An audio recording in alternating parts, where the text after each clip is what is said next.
Teamwork makes the dream work.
Ahead of you on the path, you spot a woman crouched on the ground. It looks as though she's twisted her ankle. She looks up at you and asks, "Don't suppose you could spare any salve?" You draw some salve from your pack and give it to the woman. She gulps it down in one go, and then starts jumping up and down with considerable vigor. Medicine, am I right? It's the one thing we can all count on, she says with a broad smile. This is all I have, but it's yours. She hands you a small token of her appreciation.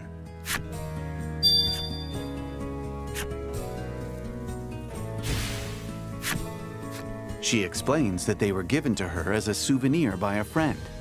But alas, she isn't one for seafood. You put the sack of sea grapes into your pack and continue on your journey.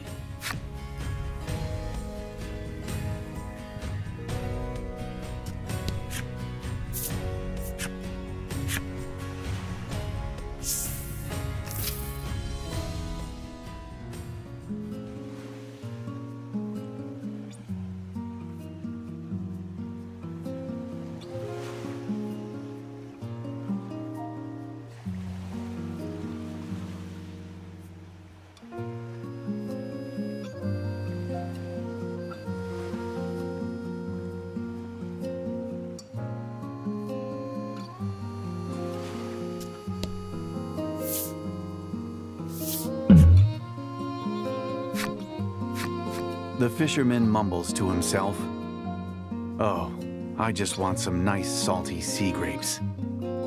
Are these what you're talking about?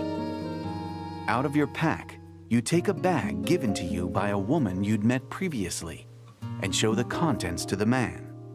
The man's eyes light up the moment they fall upon the tiny fruits of the sea.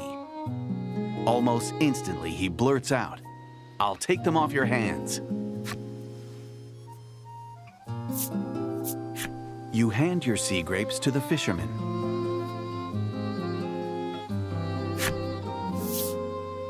No sooner do you hand them to him than he begins devouring them with great gusto. Through a mouthful of sea grapes, the fisherman says, "Here, take this as thanks." He holds something out to you.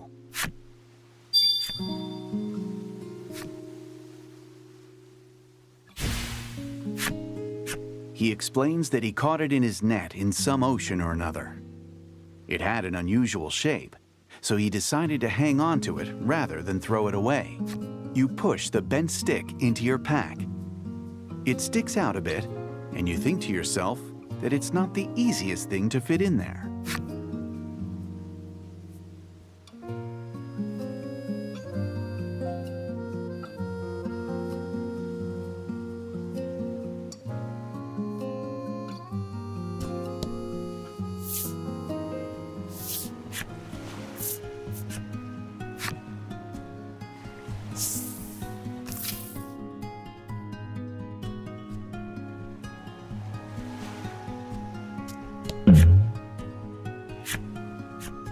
A man stands in front of the shipwreck's treasure hold, searching for a stick of some kind that might serve as a replacement lever to open the door. You recall the bent stick you received from the fisherman and draw it out of your pack. The moment the man sees it, he rushes over to you and says breathlessly, "Give me that."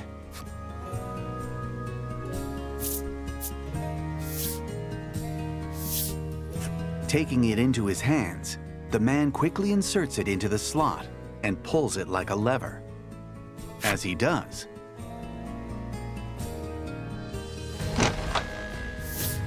there is the sound of a click inside the door, as though something has come unlocked. The door to the treasure hold is open. His high spirits evident in his tone, the man speaks with wonderment. "Look, countless treasures of such great historical value." You look over the treasures and can't help but feel it's all just a load of junk. Regardless, you keep your opinions to yourself.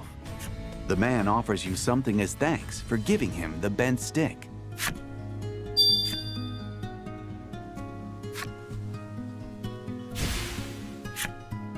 The man explains that he procured this spherical stone from another shipwreck. It has little or no historical value, so he's giving it to you. You're pretty sure you don't have any use for some random stone either, but you nonetheless place it into your pack and continue on your journey.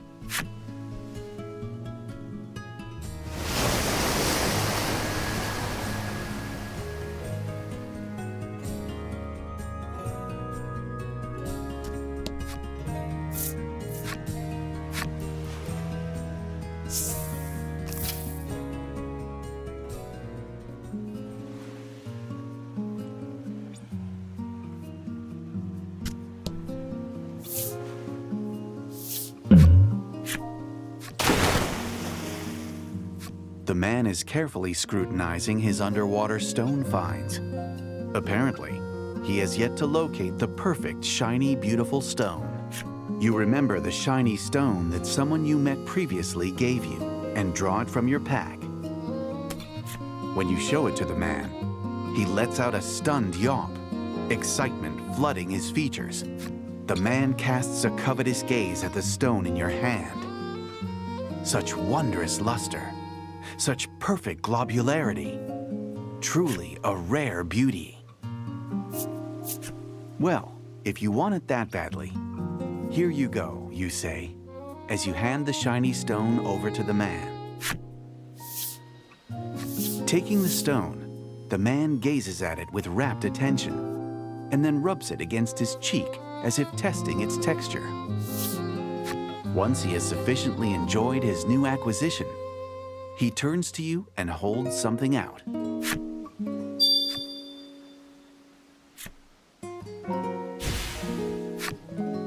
The man apparently scooped this ore up from the ocean depth some time ago. This is yours. It's not round, so it's no good to me. People's hobbies are as diverse as people themselves, you think to yourself, as you place the silvery ore into your pack and continue on your journey.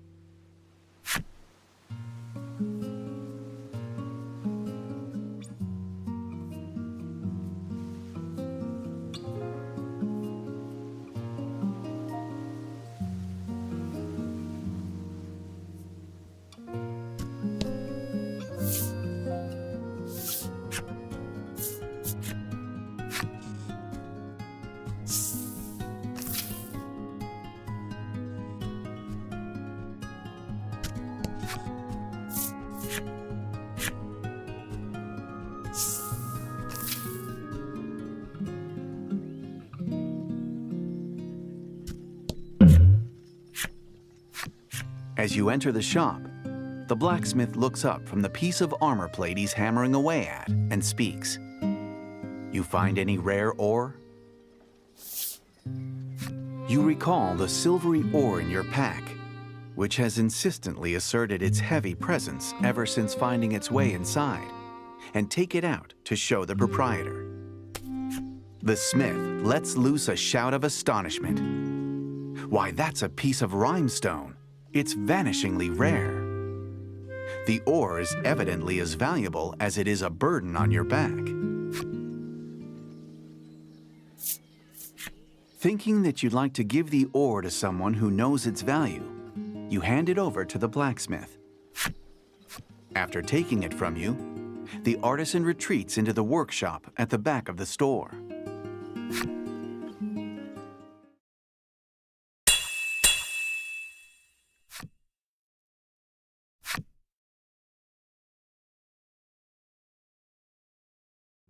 The owner returns from the workshop and places a splendid suit of armor on the counter. Thanks to you, I have created a true masterwork. It'd make a heck of a bit of marketing for my shop here if you were to wear this into battle, traveler, he continues. Lucky you, the magnificent armor is on the house.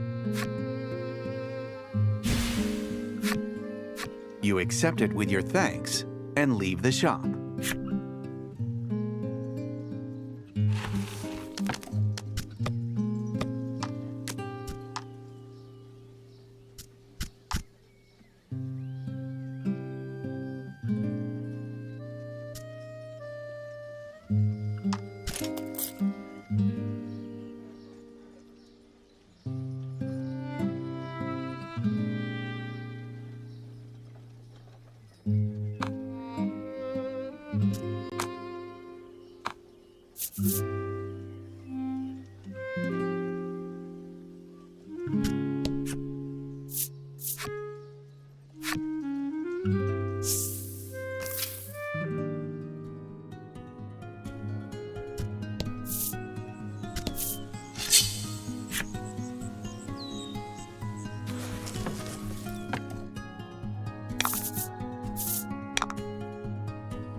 Two fight as one.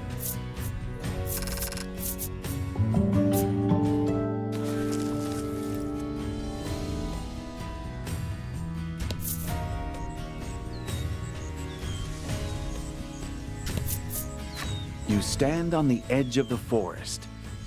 As you lift your foot to step beyond the tree line, an ominous, rumbling voice reaches your ears. The trees rustle ominously. Perhaps it is best not to tempt fate.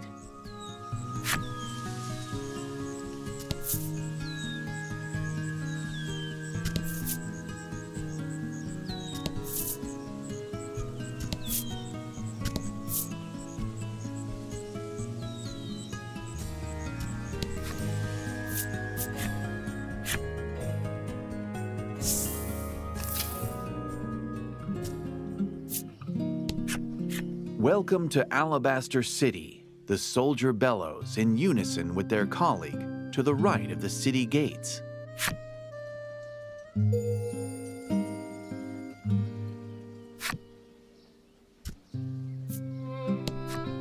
Welcome to Alabaster City, the soldier bellows in unison with their colleague to the left of the city gates.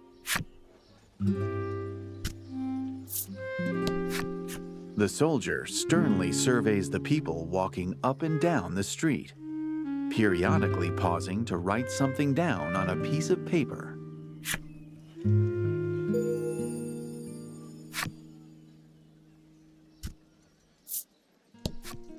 The city is safe, thanks to the maiden and the soldiers, the girl exclaims. She seems to have not a care in all the world.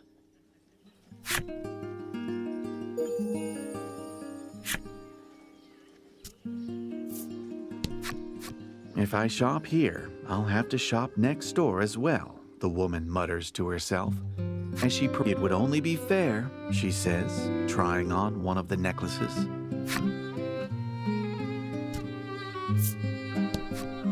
If anything bad happens, the maiden and the soldiers handle it, the boy says, though clearly bored with the peaceful city.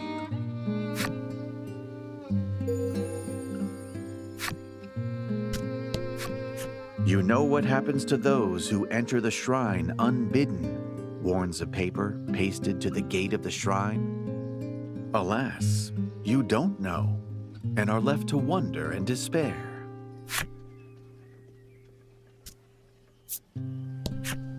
This area is off limits, the soldier says, stopping you in your tracks.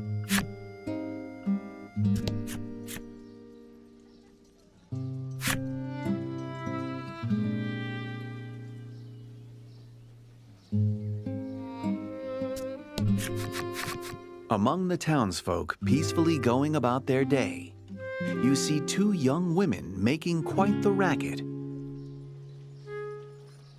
It's all your fault, one woman shouts at the other, whose eyes run with tears. They appear to be fighting.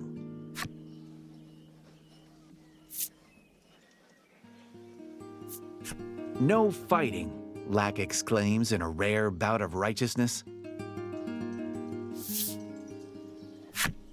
Get out of my sight, you weird puppet, the woman retorts.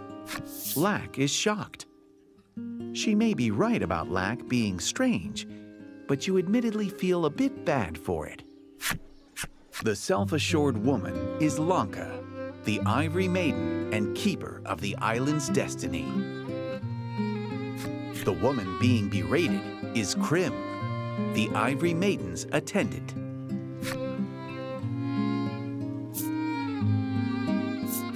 The women explain that they were entrusted with killing the deserter who ravaged the town. Lanka claims that the deserter escaped because of her bungling attendant and noogies a fist against either side of Krim's head. Lanka gives your group a long, appraising look before whispering, "You'll do nicely." Consider this a great honor, she continues, then orders you to help her in the search for the deserter. You had wanted to ask her about her maiden's relic, but now it seems you have no choice but to obey her command.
your part to keep Alabaster City clean.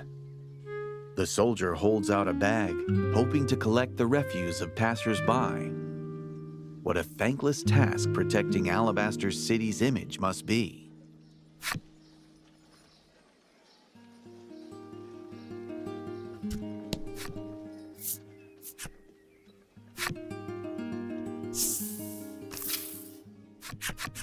You wonder if the masked soldier you saw earlier could be the deserter the Ivory Maiden is after. You inform her that the soldier fled to the west. According to the Maiden and her attendant, a woodland known as the Mystic Forest lies in that direction.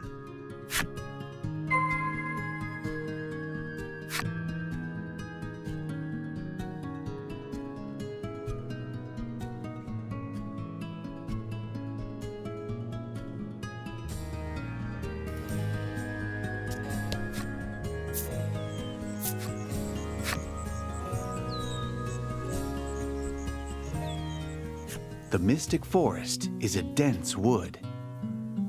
Travelers who have ventured through the closely packed flora claim to have experienced mysterious happenings within. Upon entering the sprawling forest, you notice Krim trembling as her eyes dart about. When you ask her what she's worried about, she explains that there are rumors of talking trees. She suspects it's the work of specters. That's just superstition, Lanka says condescendingly.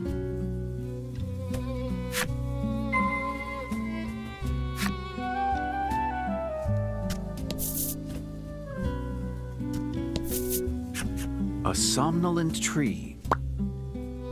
A somnolent tree looks in your direction.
If you wish to go further, heed our voices, the tree says eloquently as you approach.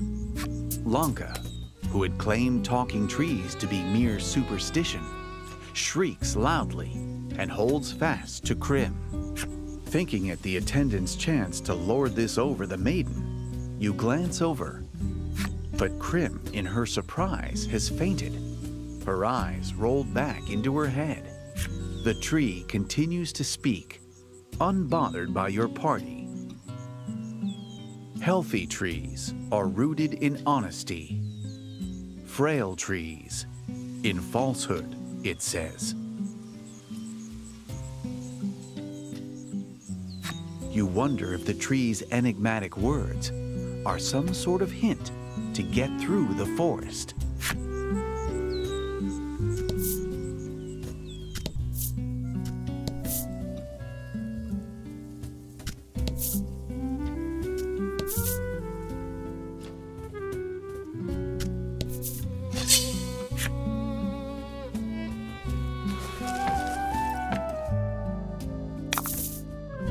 Don't hold back.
Teamwork makes the dream work.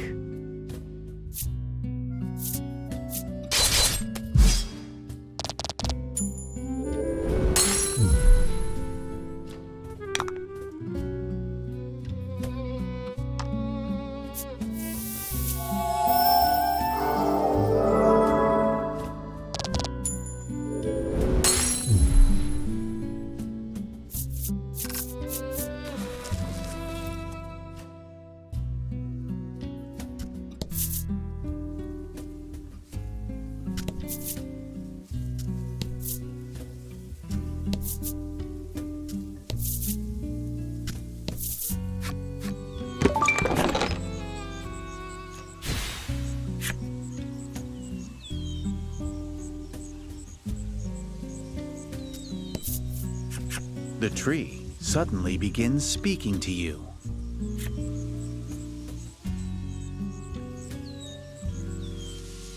The tree speaks in a weak voice, as if it might fall over at any second. The tree suddenly begins speaking to you.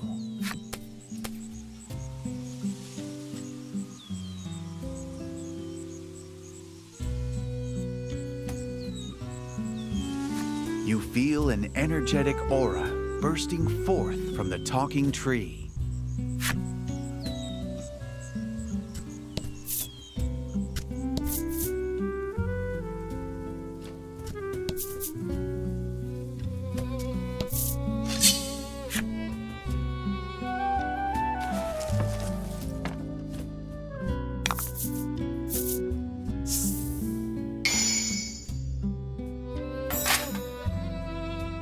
Don't hold back.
Two fight as one.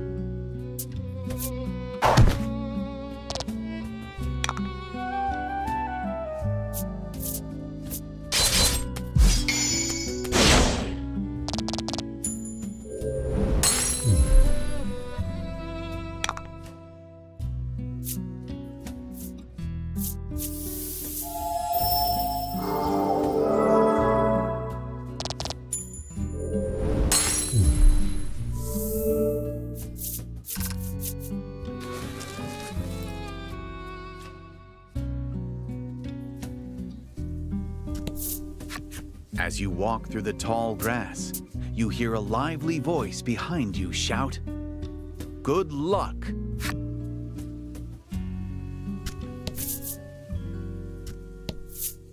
After doing as the sprightly tree said, you're able to move forward. It seems that the tree near the entrance spoke true.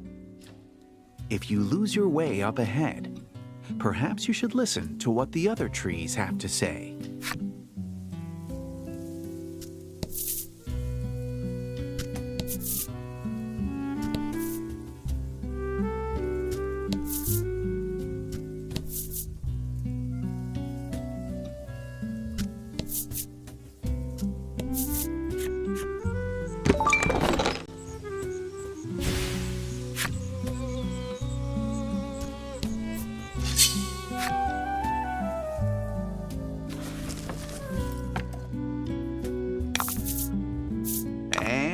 Fight.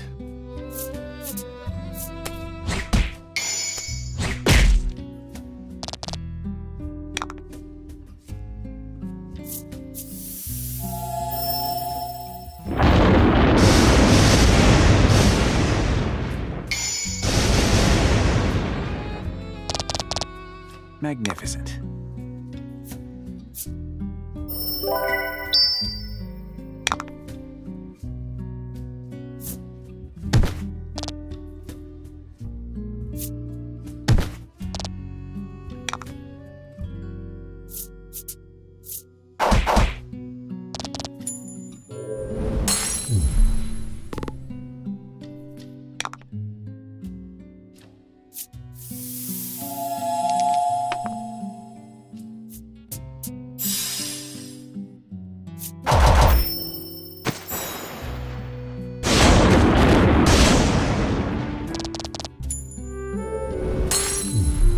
Teamwork makes the dream.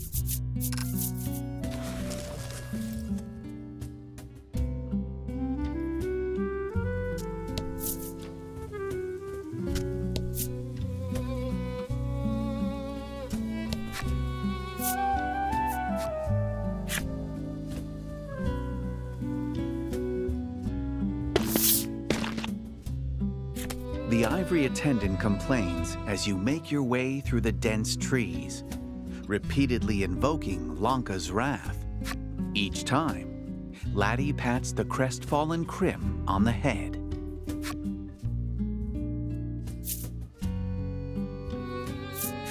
You hope to pacify Lanka, but rather than being soothed, she simply pouts.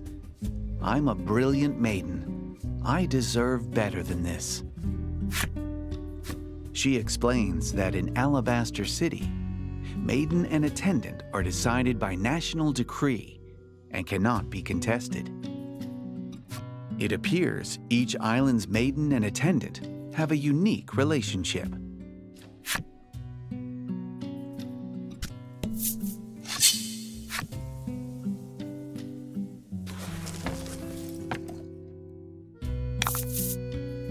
Don't hold back.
Teamwork makes the dream work.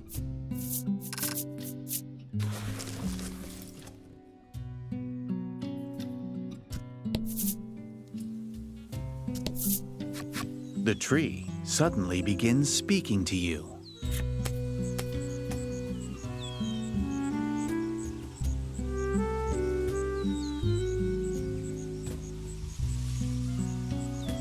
The tree enthusiastically teaches you the way.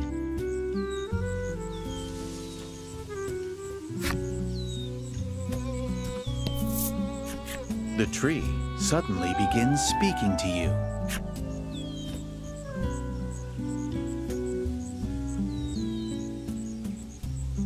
The tree directs you one way in a frail voice.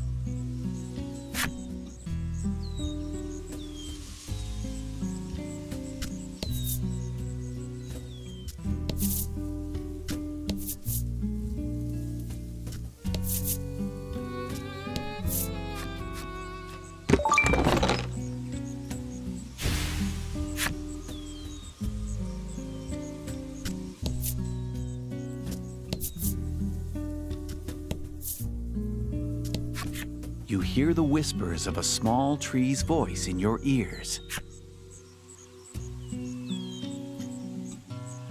The voice is frail and followed by a sigh. It sounds like the tree really hates travelers.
Teamwork makes the dream.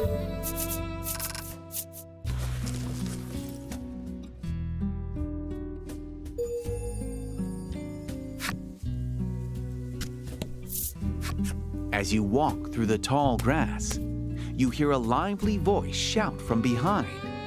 Yes, that's right.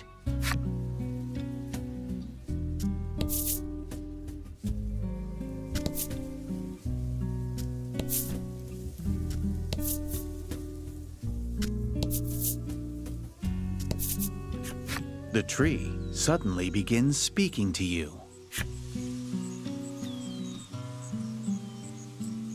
The words sound as if they're being wrung out from the tree itself. You wonder if you can take them at face value.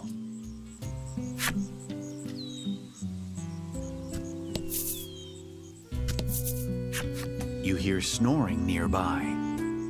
When you look, you see what appears to be a healthy tree snoozing away.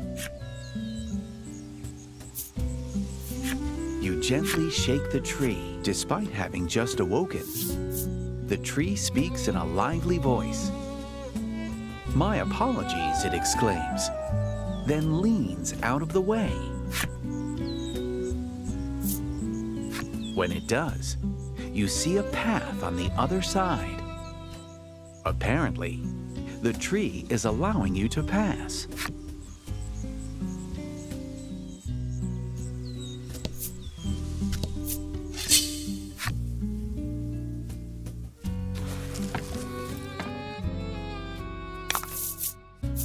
Fight him off.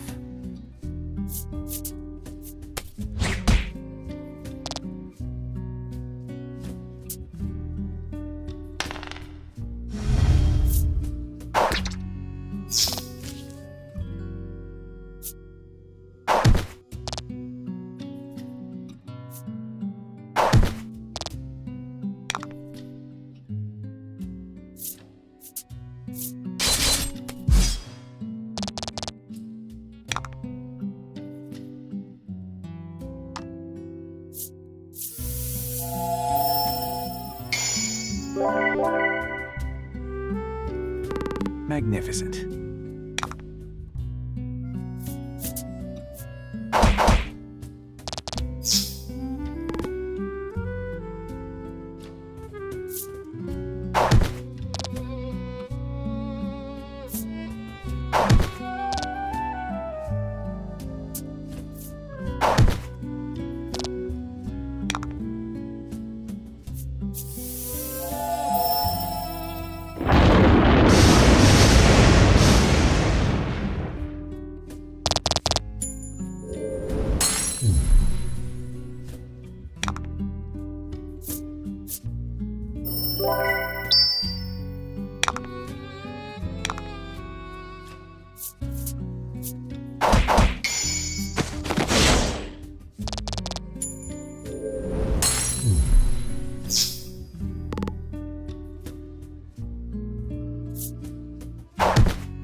The tree suddenly begins speaking to you.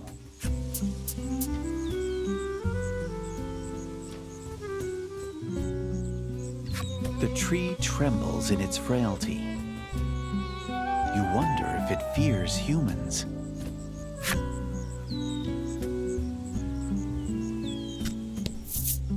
As you walk through the tall grass, you hear a weed. Seeing you distracted by the voice, nearby monsters take the chance to launch a surprise attack.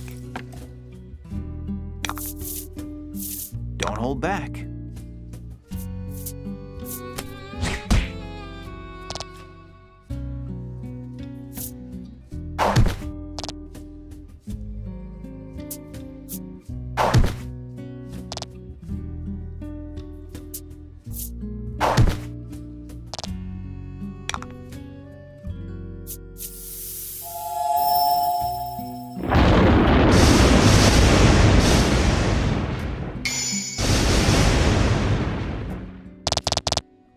Magnificent.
After defeating the monsters, you pause to catch your breath. Suddenly, your surroundings start to distort. When the warping, it appears you took a wrong turn somewhere and must find your way anew.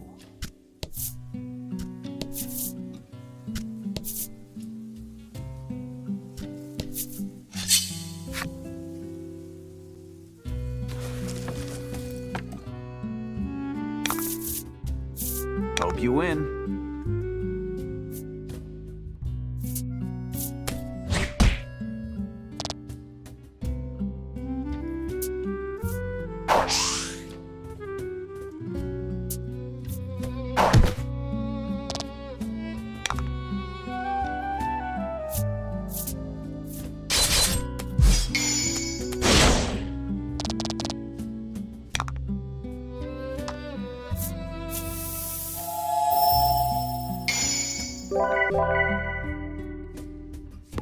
Magnificent.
Magnificent.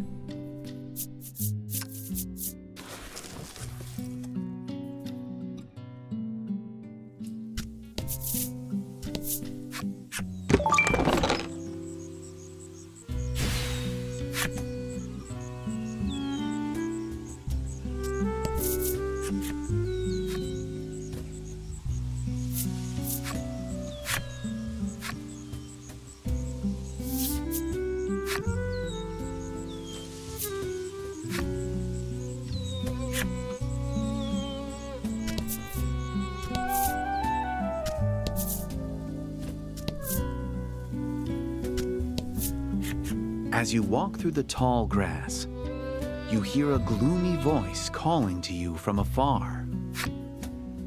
You think you're so clever, it says.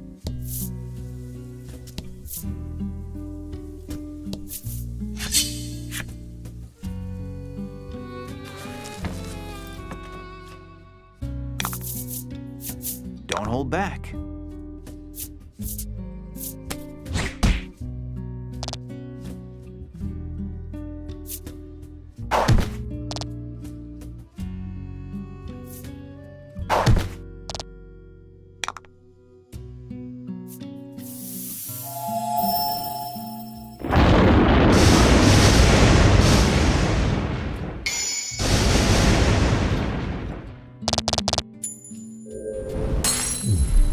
Magnificent.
A somnolent tree.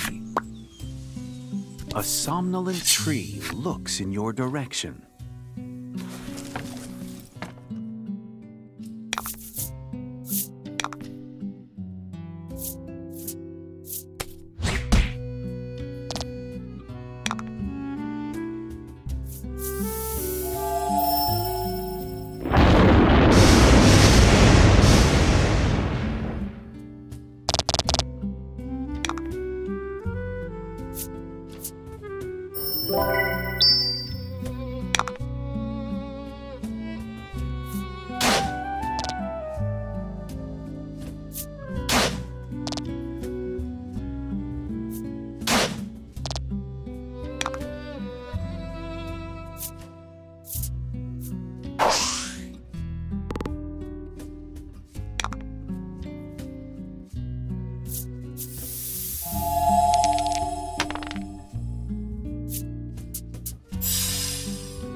Two fight as one.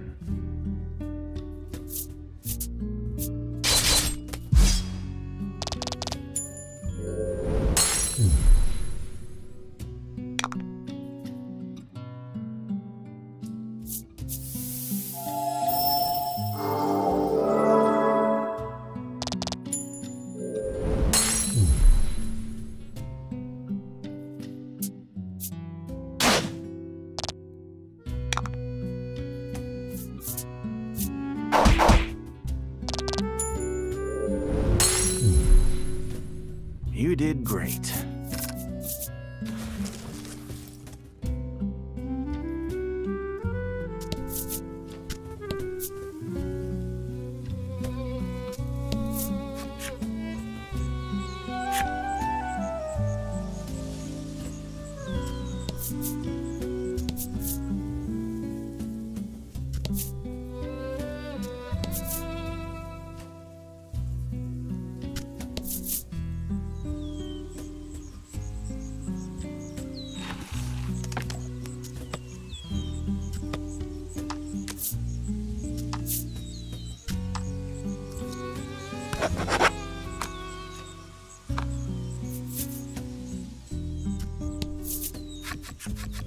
At last, you corner the deserter deep in the forest.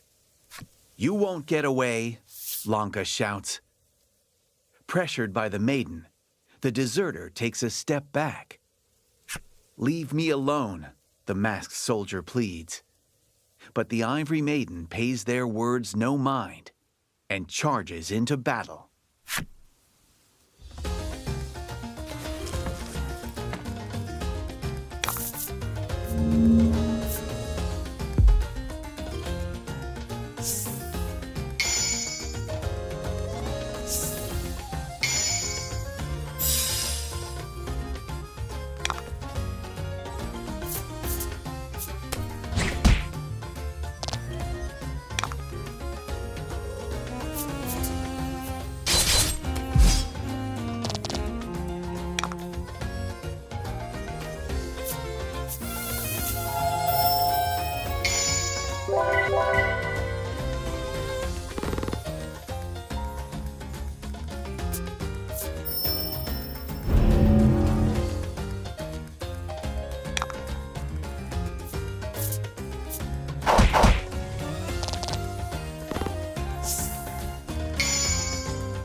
The Ivory Maiden's powerful strike cleaves through the soldier's mask.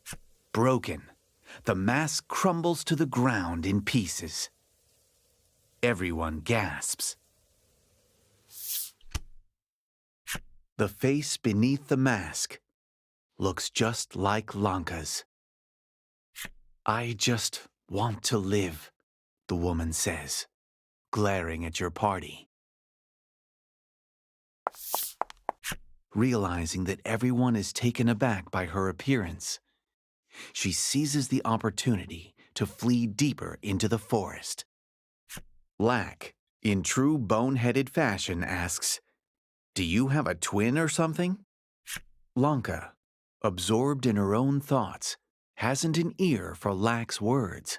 Though originally tasked with killing a deserter, you find yourselves faced with a woman who bears a striking resemblance to the Ivory Maiden. You get a creeping feeling that something sinister lurks beneath Alabaster City's pristine facade.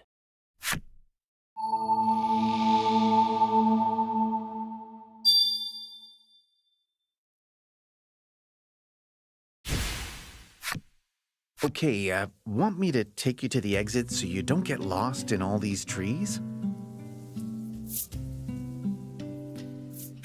You make your way toward the forest exit.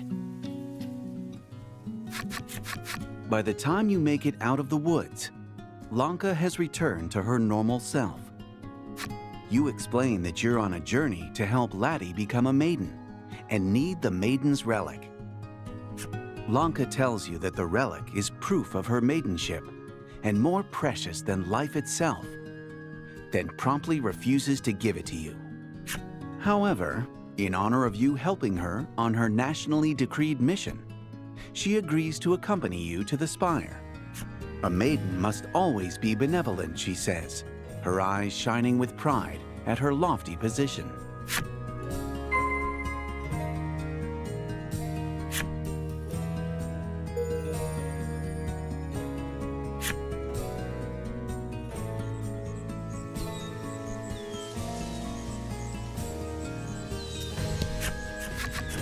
You escort Lanka and Krim to your vessel.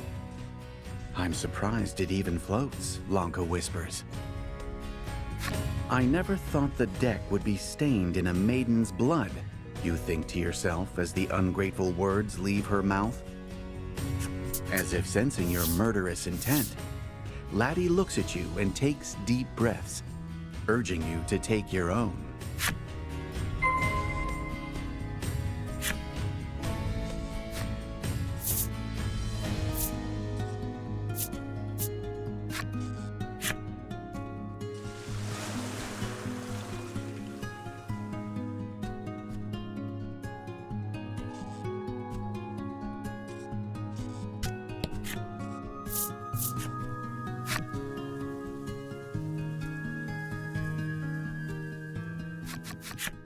What a desolate place, Lanka murmurs.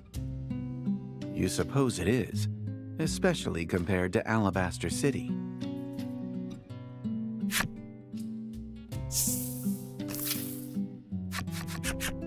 You all stand before the altar, the Ivory Maiden and her attendant included. So what do we do here? Lanka asks. As if on cue, Lack begins chanting his mysterious chant.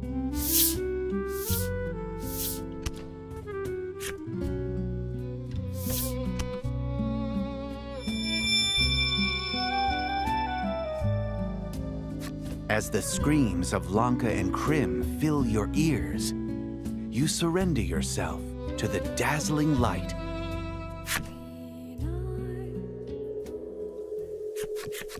After passing through the altar and entering the heart's domain, neither the Ivory Maiden nor her attendant can contain their surprise. Lack, wise in the ways of this world, quickly briefs them on the situation.